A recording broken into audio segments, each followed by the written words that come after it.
قوم لوط جنہوں نے ایسی برائی کو ایجاد کیا جو ان سے پہلے دنیا میں کسی قوم نے نہ کیا تھا، ایسی بدکاری جس کی مثال تاریخ میں کہیں نہیں ملتی۔ اس قوم نے ایسا کیا کام کیا تھا اور ان کا کیا انجام ہوا؟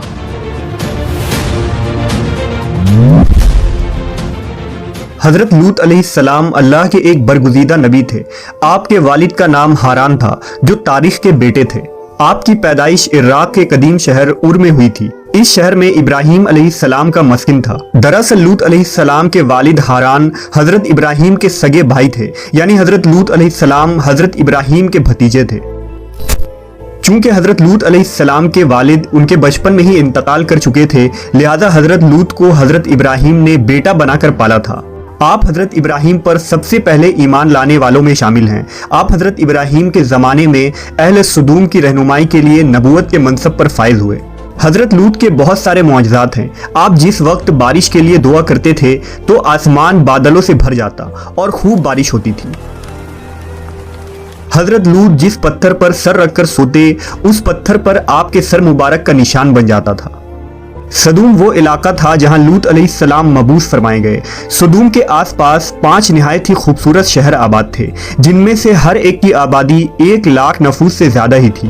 یہ علاقے نہایت ہی سرسبز و شاداب اور قدرت کی فیاضی کا حسین شاہکار تھا۔ یہاں باغات کی کثرت تھی، لہلہاتی کھیتیاں یہاں کی ضروریات سے کہیں زیادہ تھی۔ اردن، شام اور اسرائیل کے درمیان بسا ہوا یہ علاقہ نہایت ہی زرخیز تھا۔ وہاں طرح طرح کے اناج، پھل، میوے بکثرت پیدا ہوتے تھے، اور یہی وجہ تھی کہ آس پاس کے بستیوں کے لوگ بھی اپنی معاشی اور غذائی ضرورت کے لیے ان بستیوں کی طرف آتے تھے۔ مگر یہ بات اہل سدوم کے لوگوں کو بالکل بھی پسند نہ تھی۔ ان کے خیال میں ان کی بستیوں میں پیدا ہونے والے پھلوں، اناجوں اور سبزیوں پر صرف ان کا ہی حق تھا۔ وہ نہیں چاہتے تھے کہ دوسری بستیوں کے لوگ ان کے علاقے میں آئیں۔ ایک دن سدوم کے لوگ اس بات پر غور و فکر کر رہے تھے کہ باہر سے آنے والے لوگوں کو یہاں آنے سے آخر کیسے روکا جائے کہ ابلیس ایک بزرگ کی شکل میں ان کے محفل میں آیا اور کہا، اگر تم ان سے پیچھا چھڑانا چاہتے ہو تو میرے کہنے پر عمل کرو۔ اس اجنبی بزرگ کی بات لوگوں نے بہت توجہ سے سنی۔ ابلیس نے کہا، میں کل بتاؤں گا۔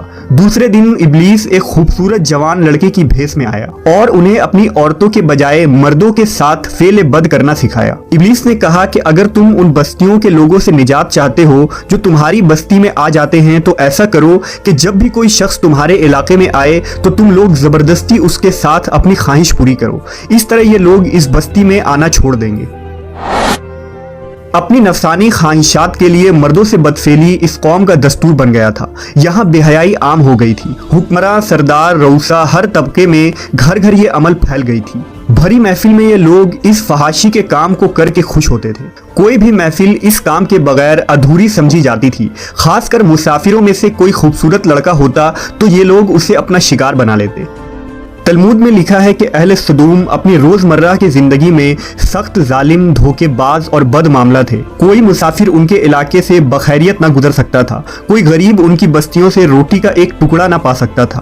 بارہا ایسا ہوتا تھا کہ باہر کا آدمی ان کے علاقے میں پہنچ کر فاقوں سے مر جاتا اور یہ اس کے کپڑے اتار کر اس کی لاش کو برہنہ دفن کر دیتے۔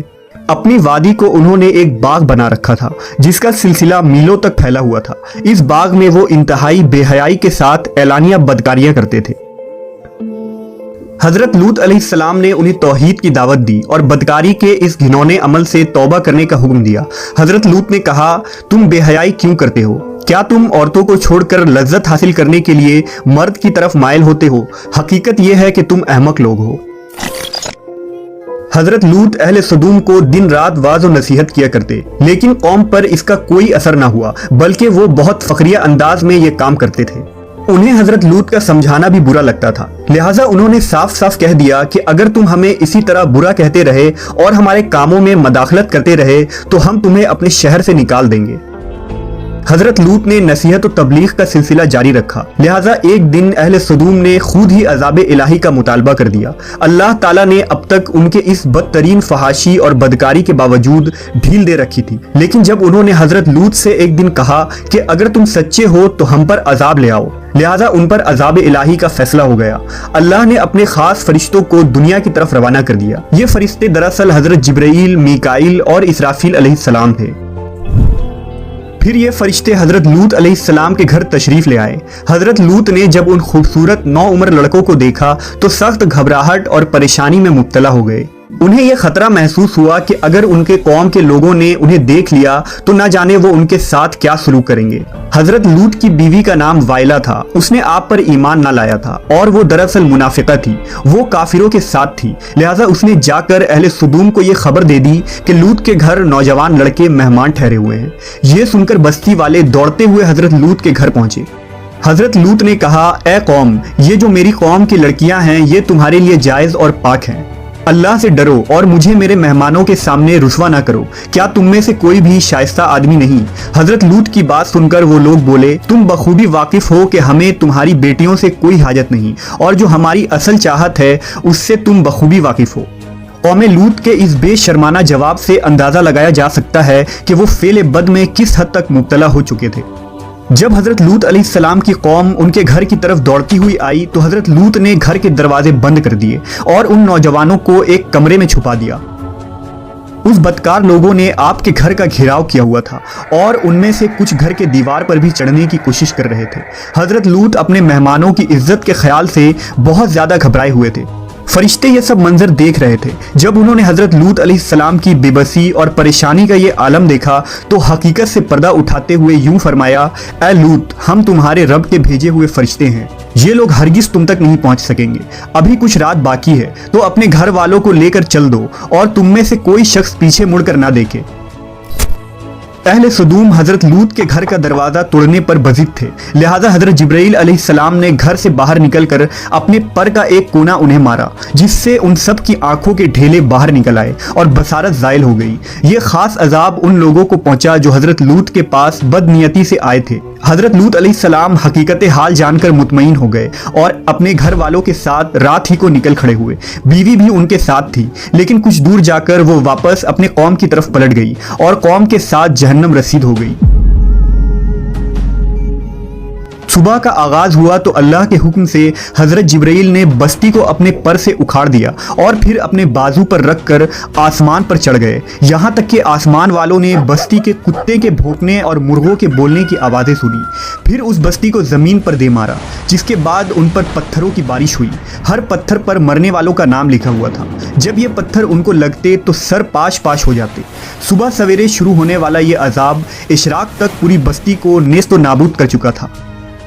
قوم لوط کی ان خوبصورت بستیوں کو اللہ نے ایک انتہائی بدبودار اور سیاہ جھیل میں تبدیل کر دیا، جس کے پانی سے رہتی دنیا تک کوئی فائدہ نہیں اٹھایا جا سکتا۔ سمندر کے اس خاص حصے میں کوئی جاندار، مچھلی، میڈک وغیرہ زندہ نہیں رہ سکتے، اس لیے اسے ڈیڈ سی یعنی بحر مردار کہا جاتا ہے، جو اسرائیل اور اردن کے درمیان واقع ہے۔ ماہرین آثار نے 10 سالوں کی تحقیق و جستجو کے بعد اس تباہ شدہ شہر کو دریافت کیا تھا۔ تحقیقات سے پتہ چلا تھا کہ اس شہر میں زندگی بالکل ختم ہو چکی ہے۔ اس شہر کے راستے اور کھنڈرات کو دیکھ کر آرکیولوجسٹ نے یہ اندازہ لگایا کہ جب یہ شہر تباہ ہوا تو اس وقت لوگ روزمرہ کے معمولات کے کاموں میں مشغول تھے اور یہاں زندگی اچانک ختم ہو گئی تھی۔ اہل سدوم جنہیں پتھر بنا دیا گیا تھا، ان کے بت ابھی تک بحر مردار کے پاس موجود ہیں، جو تا قیامت لوگوں کے لیے ایک عبرت ہے۔ آج یورپی ممالک میں انسانی آزادی کے نام پر اس بدکاری کی اجازت دی جاتی ہے اور اس فحش عمل کو فخر سمجھا جاتا ہے، مگر حقیقت یہ ہے کہ ہم جنس پرستی بالکل فطرت کے خلاف ہے، جس سے انسانی معاشرہ تباہ و برباد ہو جاتا ہے۔ روایتوں کے مطابق ایک مرتبہ حضرت سلیمان علیہ السلام نے شیطان سے پوچھا کہ اللہ کے نزدیک سب سے بدترین عمل کیا ہے؟ ابلیس بولا، جب مرد مرد سے بدفعلی کرے اور عورت عورت سے خواہش پوری کرے۔ حضرت ابن عباس سے روایت ہے کہ رسول اللہ صلی اللہ علیہ وسلم نے فرمایا کہ اس شخص پر اللہ پاک کی لعنت ہو جو قوم لوط والا عمل کرے۔